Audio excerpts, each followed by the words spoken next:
حضور نبی کریم صلی اللہ علیہ وآلہ وسلم نے ارشاد فرمایا، جب رمضان کا مہینہ آتا ہے تو آسمان کے دروازے کھول دیے جاتے ہیں اور شیاطین جکڑ دیے جاتے ہیں۔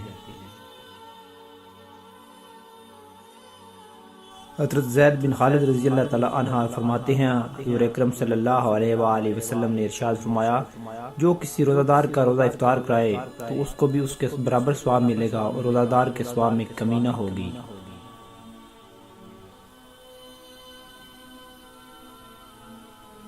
حضور نبی کریم صلی اللہ علیہ وآلہ وسلم نے ارشاد فرمایا، جنت کے 8 دروازے ہیں، جس میں سے ایک کا نام باب الریان ہے، جس میں سے صرف روزے دار داخل ہوں گے۔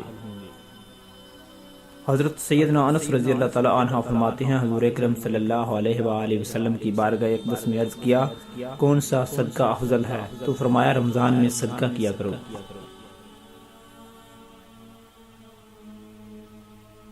حضور نبی کریم رؤوف رحیم صلی اللہ علیہ وآلہ وسلم نے ارشاد فرمایا، ہر شے کے لیے زکوٰۃ ہے، اور جسم کی زکوٰۃ روزہ ہے، اور روزہ آدھا صبر ہے۔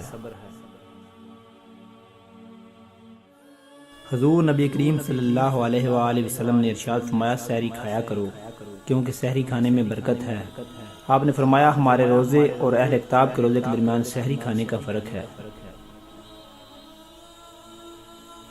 رسول اکرم صلی اللہ علیہ وآلہ وسلم نے ارشاد فرمایا، گرمی کے موسم میں روزہ رکھنا جہاد ہے۔ حضور نبی کریم صلی اللہ علیہ وآلہ وسلم نے ارشاد فرمایا، جو شخص رمضان میں کسی کا روزہ کھلوائے گا تو اس کے صلے میں اللہ تعالیٰ اس کے گناہ بخش دے گا اور اس کو جہنم کی آگ سے نجات دے گا، اور افطار کرانے والے کو روزہ دار کے برابر ثواب دے گا، اور روزہ دار کے ثواب میں کوئی کمی نہ ہوگی۔ حضور نبی کریم صلی اللہ علیہ وآلہ وسلم کا ارشاد گرامی ہے، جو کوئی ماہ رمضان کا پہلا روزہ رکھتا ہے تو اللہ عز و جل مہینے کے آخر دن تک اس کے گناہ معاف فرما دیتا ہے۔ حضور نبی کریم صلی اللہ علیہ وآلہ وسلم نے ارشاد فرمایا، جس کا خاتمہ اس حال میں ہوا کہ وہ اللہ تعالیٰ سے ثواب کی امید سے روزے رکھے ہوئے تھا، اور وہ جنت میں داخل ہو گیا۔